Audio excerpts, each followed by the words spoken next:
Chapter 3 Human Factors Introduction. Human factors is a broad field that examines the interaction between people, machines, and the environment for the purpose of improving performance and reducing errors. As aircraft became more reliable and less prone to mechanical failure, the percentage of accidents related to human factors increased. Some aspect of human factors now accounts for over 80% of all accidents. Pilots, who have a good understanding of human factors, are better equipped to plan and execute a safe and uneventful flight. Flying in instrument meteorological conditions, IMC, can result in sensations that are misleading to the body's sensory system. A safe pilot needs to understand these sensations and effectively counteract them. Instrument flying requires a pilot to make decisions using all available resources. The elements of human factors covered in this chapter include sensory systems used for orientation and illusions in flight. For more information about physiological and psychological factors, medical factors, aeronautical decision-making, ADM, and crew resource management, CRM, refer to the Pilot's Handbook of Aeronautical Knowledge. Sensory systems for orientation. Orientation is the awareness of the position of the aircraft and of oneself in relation to a specific reference point. Disorientation is the lack of orientation, and spatial disorientation specifically refers to the lack of orientation with regard to position in space and to other objects. Orientation is maintained through the body's sensory organs in three areas: visual, vestibular, and postural. The eyes maintain visual orientation. The motion sensing system in the inner ear maintains vestibular orientation. The nerves in the skin, joints, and muscles of the body maintain postural orientation. When healthy human beings are in their natural environment, these three systems work well.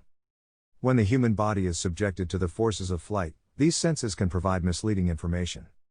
It is this misleading information that causes pilots to become disoriented. Eyes of all the senses, vision is most important in providing information to maintain safe flight. Even though the human eye is optimized for day vision, it is also capable of vision in very low light environments. During the day, the eye uses receptors called cones, while at night vision is facilitated by the use of rods. Both of these provide a level of vision optimized for the lighting conditions that they were intended. That is, cones are ineffective at night and rods are ineffective during the day. Rods, which contain rhodopsin, called visual purple, are especially sensitive to light, and increased light washes out the rhodopsin, compromising the night vision. Hence, when strong light is momentarily introduced at night, vision may be totally ineffective as the rods take time to become effective again in darkness. Smoking, alcohol, oxygen deprivation, and age affect vision, especially at night. It should be noted that at night, oxygen deprivation, such as one caused from a climb to a high altitude, causes a significant reduction in vision. A return back to the lower altitude does not restore a pilot's vision in the same transitory period used at the climb altitude. The eye also has two blind spots. The day blind spot is the location on the light-sensitive retina where the optic nerve fiber bundle, which carries messages from the eye to the brain, passes through. This location has no light receptors, and a message cannot be created there to be sent to the brain. The night blind spot is due to a concentration of cones in an area surrounding the fovea on the retina. Because there are no rods in this area, direct vision on an object at night will disappear. As a result, off-center viewing and scanning at night is best for both obstacle avoidance and to maximize situational awareness. SA. See the Pilot's Handbook of Aeronautical Knowledge and the Aeronautical Information Manual, AIM, for detailed reading. The brain also processes visual information based upon color, relationship of colors, and vision from objects around us. Figure 3.1 demonstrates the visual processing of information. The brain assigns color based on many items, to include an object's surroundings. In the figure below, the orange square on the shaded side of the cube is actually the same color as the brown square in the center of the cube's top face. Isolating the orange square from surrounding influences will reveal that it is actually brown. The application to a real environment is evident when processing visual information that is influenced by surroundings. The ability to pick out an airport in varied terrain or another aircraft in a light haze are examples of problems with interpretation that make vigilance all the more necessary.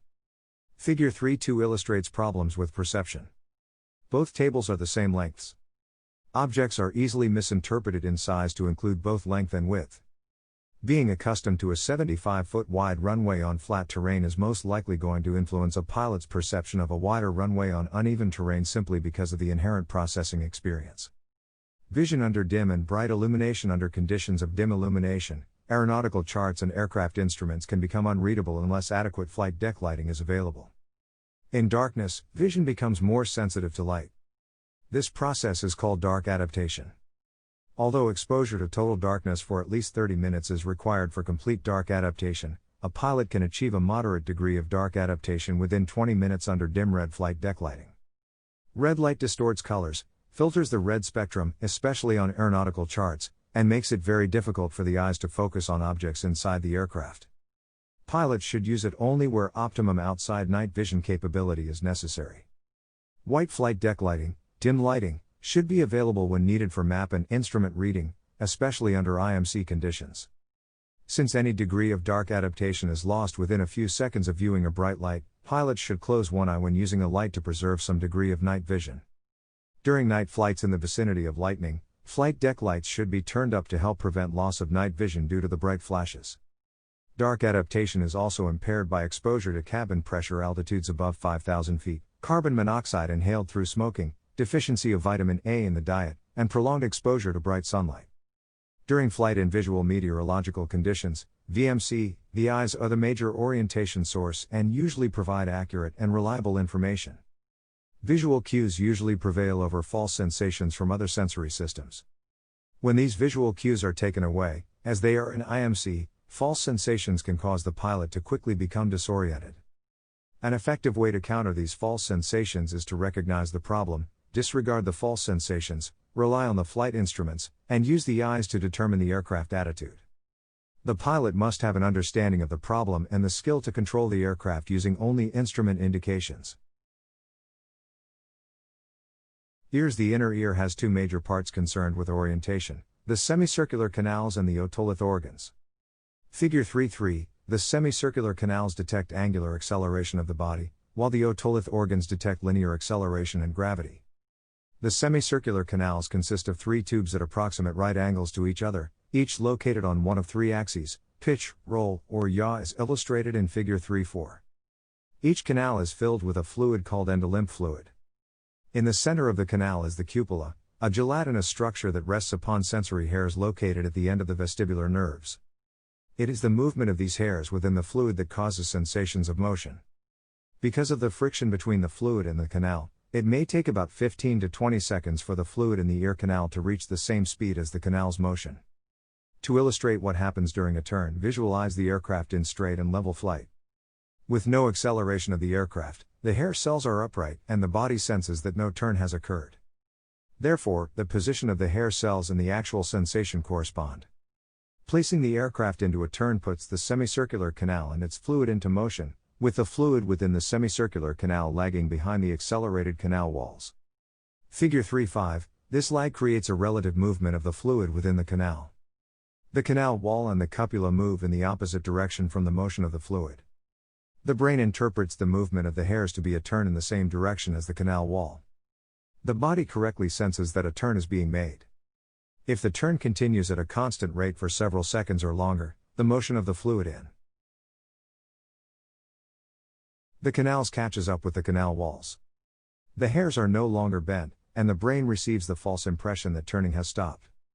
Thus, the position of the hair cells and the resulting sensation during a prolonged, constant turn in either direction results in the false sensation of no turn.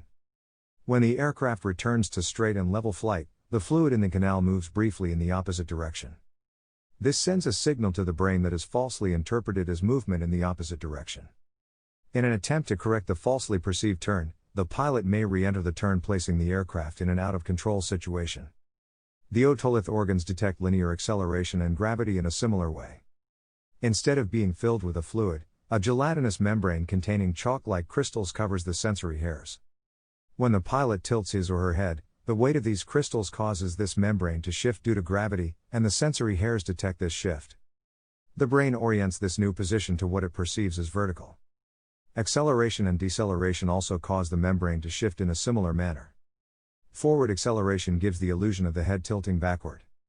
Figure 3.6, as a result, during takeoff and while accelerating, the pilot may sense a steeper than normal climb, resulting in a tendency to nose down.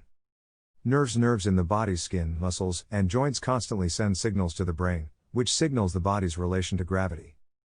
These signals tell the pilot his or her current position. Acceleration is felt as the pilot is pushed back into the seat. Forces, created in turns, can lead to false sensations of the true direction of gravity and may give the pilot a false sense of which way is up. Uncoordinated turns, especially climbing turns, can cause misleading signals to be sent to the brain. Skids and slips give the sensation of banking or tilting. Turbulence can create motions that confuse the brain as well. Pilots need to be aware that fatigue or illness can exacerbate these sensations and ultimately lead to subtle incapacitation. Illusions leading to spatial disorientation. Visual illusions can also cause spatial disorientation. Vestibular illusions. The leans, a condition called the leans, can result when a banked attitude, to the left for example, may be entered too slowly to set in motion the fluid in the roll semicircular tubes. Figure 3.5, an abrupt correction of this attitude sets the fluid in motion, creating the illusion of a banked attitude to the right. The disoriented pilot may make the error of rolling the aircraft into the original left banked attitude, or if level flight is maintained, feel compelled to lean in the perceived vertical plane until this illusion subsides.